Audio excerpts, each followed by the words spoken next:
Hello po mga ka-diaries, narito pong muli ang inyong lakwatsero, Alvin Flores, para sa isa na namang episode ng Bicycle Diaries. Dapat sana, hindi ako dito pupunta sa lugar na to. Kasi, ang napapansin ko, mukhang marami na rin nagpa-flyering doon. Pero, hindi ko alam kung bakit merong someone or something na nagsasabi sa akin na kailangan akong pumunta doon. Dapat sana break ko muna para matapos ko pa yung mga kino-compute ko. Although hindi pa tapos yung mga kino-compute kong grades ng mga estudyante ko, pero para lang mapanatag at saka mapayapa yung kalooban ko ay kailangan nating subukan na pumunta doon sa lugar na yun. Although kasi parang hindi na to yung baluarte ko, kasi marami na rin tayong doon, ka-patriots at ka-freedom fighters na talagang masisipag na nagdi-distribute doon. Pero yun nga, pero wala namang masama kung susubukan natin, kaya try natin na mag-distribute doon. Total maraming tao doon sa lugar na yun. Magdi-distribute tayo ng mga batas na nagpoprotekta sa kanilang karapatang pantao. Saan ba sa Flores yung tinutukoy mong lugar na yun, na kung saan marami ding tao at kung saan na feeling mo kailangan mo din doon mag-flyering? Saan pa nga ba? At parang medyo malayo-layo na nga talaga to. Malayo na talaga to. Pero minsan ko na rin napuntahan to. Nag-renew ako ng PRC license ko. So, saan nga ba yun? Puntahan natin yung lugar na yun, kundi sa Novaliches, Quezon City. Tara, largo na tayo.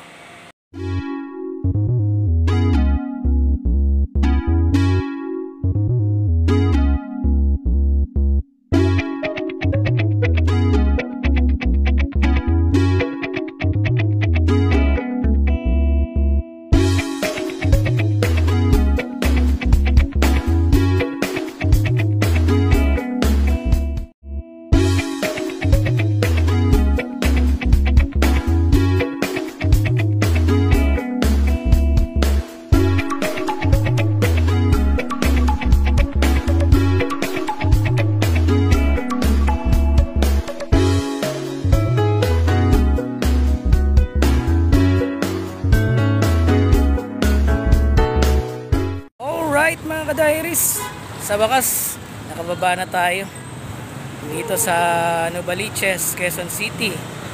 So ito kasi, itong areang to ay matauring lugar, accessible din yung yung transportation.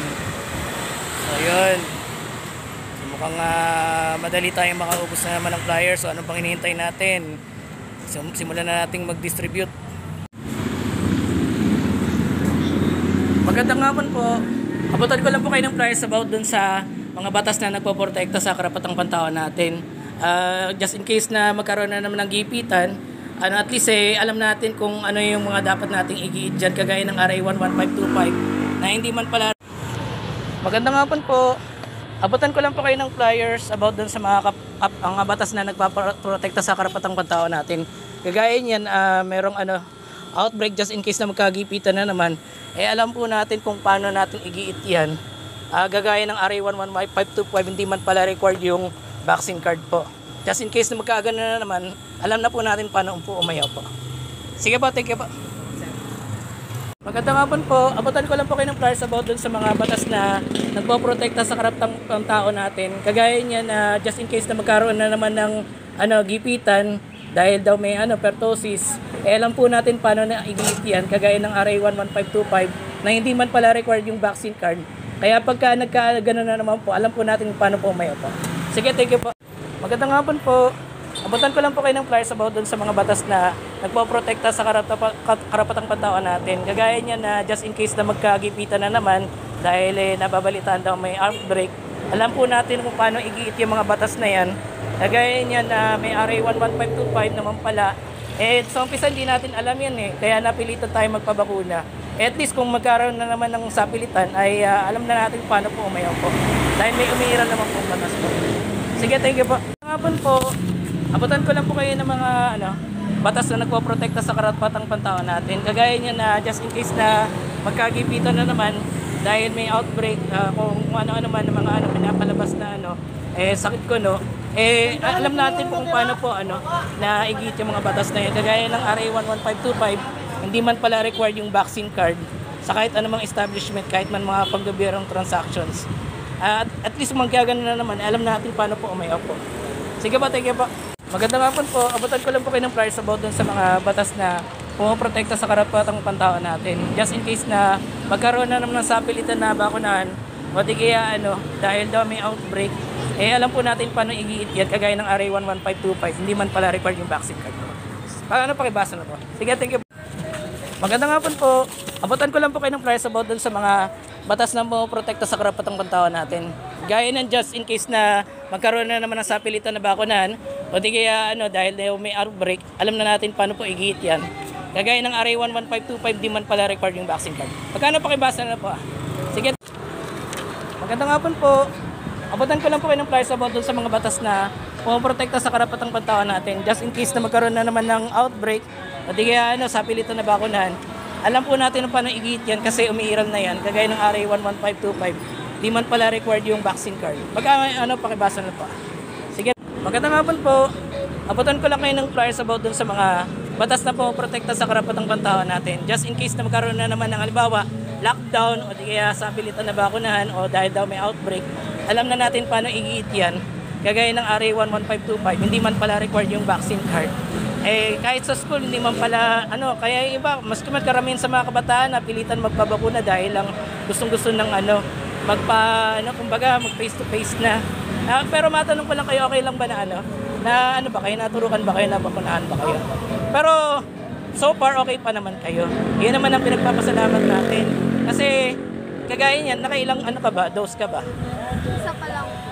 Ora, okay pa lang yun, pero wag nyo nang wag nyo nang dagdagan pa para baka kasi lumala pa pagka ayon daw sa findings, nakakababa pala ng immune system yun. Pero at least hindi na naulit yun. Sige, pakibasa na lang. Sige, tangapon po. Abutan ko lang po kayo ng flyers about dun sa mga batas na pumoprotekta sa karapatang pantao natin. Just in case na magkaroon na naman ng sapilitan na bakunan, gipitan, alam na natin paano igiit yan kasi umiiral naman talaga yan kagaya ng RA 11525. So umpisa hindi natin alam yun kaya marami sa atin napilitan ng babakunahan. Pero at least alam na natin next time pagka nangyari na naman yun. Kaya pakibasa na po. Magandang hapon po. Abutan ko lang po kayo ng flyers about dun sa mga batas na pumoprotekta sa karapatang pantawan natin. Just in case na magkagipitan na naman o dahil daw may outbreak, alam na natin paano igiit ito. Dahil umiiral man pala ito. Gaya ng RA 11525 na hindi man pala required yung vaccine card. At least natin, pag naulit na naman yan. Pag pakibasa na po. Sige, thank you po. Abutan ko lang po kayo ng flyers about dun sa mga batas na pumoprotekta sa karapatang pantawan natin. Just in case na magkagipitan na naman o di kaya dahil daw may outbreak, alam na natin paano igiit yan kagaya ng RA 11525 na hindi man pala required yung vaccine card. At least kung mangyari na naman yun, alam na natin po paano umayaw po. Sige, thank you po. Magandang hapon po. Abutan ko lang po kayo ng flyers about dun sa mga batas na pumoprotekta sa karapatang pantawan natin.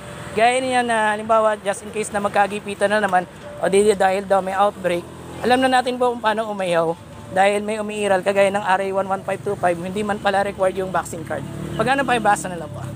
Sige hapon po. Abutan ko lang po kayo ng flyers about dun sa mga batas na pumoprotekta sa karapatang pantawan natin. Just in case na magkagipitan na naman, alam na natin po paano umayaw po. Kagaya ng RA 11525, hindi man pala required yung vaccine card. Pero at least, kasi nga iba ayaw na talaga magpaturok ulit Alam na natin po paano umayaw pagka naulit na naman po yun. Sige hapon po. Abutan ko lang po kayo ng flyers about dun sa mga batas na pumoprotekta sa karapatang pantawan natin. Kagaya niyan, just in case na magkabigipitan na naman o di dahil daw may outbreak, alam na natin kung paano umayaw kasi umiiral man talaga yan. Gagaya ng RA 11525, hindi man pala required yung vaccine card. Sa umpisa hindi natin alam yan, kaya marami sa atin napilitan na babakunahan. Pero okay lang po ba matanong ko lang kayo na naturukan po ba kayo? Pero ilang dose po? Ilang dose ba? Yung kontra COVID? Naturukan ba kayo? Pero ilang dose? Hindi mo na maalala. Pero wag na nating intindihin. Pero ang importante, okay pa rin kayo. Kasi yung iba kasi mga naturukan talagang nagkaroon ng adverse effects. Yung iba talagang naging masasakitin, humina yung immune system. Yung iba talagang na maalam na. Pero sa awa ng Diyos, okay pa naman kayo. Pero at least hindi kayo nag-booster ulit. Kasi yung iba nag-booster talagang lumali. Naka first, second, booster. Pero at least alam na po natin umaya pagka naulit na naman yan. Sige, thank you po.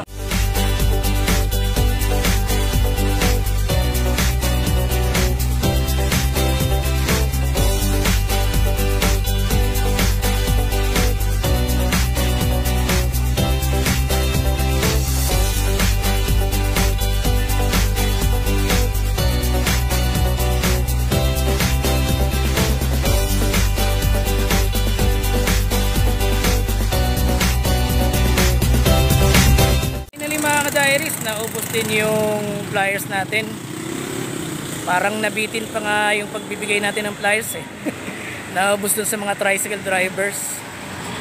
At saka medyo kumbaga maliit lang yung area na nabigyan natin. Syempre dahil nga mo na 50 pieces lang yan. Pero at least okay na yun. Dahil dito nga lang sa lugar na to sa QC marami na tayong mga masisipag na patriots, truthers, freedom fighters. At di hamak mas masisipag pa sila sa akin. At mas di hamak na hindi sila busy. Dahil maraming time sila na para mag-distribute ng flyers. So hanggang ngayon nandito pa rin tayo mga ka-diary sa Novaliches, Quezon City. Akalain mo na hanggang QC makakarating din pala tayo. Pero I think hanggang dito lang. Kasi lang kumbaga hindi lang talaga kumbaga nagkaroon ng vibes na kailangan ko ding na mag-flyering dito kung wala lang may nanawagan na kailangan ko ding mag-flyers dito. Hindi ako pupunta dito. So ayun mga ka-diaries, isa na namang makabuluhan at successful na pag-flyering ang ating napagtagumpayan. So what are you waiting for mga ka-diaries? I-like, i-share nyo na ang video ito at mag-subscribe na rin kayo sa Bicycle Diaries para lagi kayong updated sa lahat ng i-upload nating interesting videos. Hanggang sa muling pag-flyering natin. Kita-kits at God bless.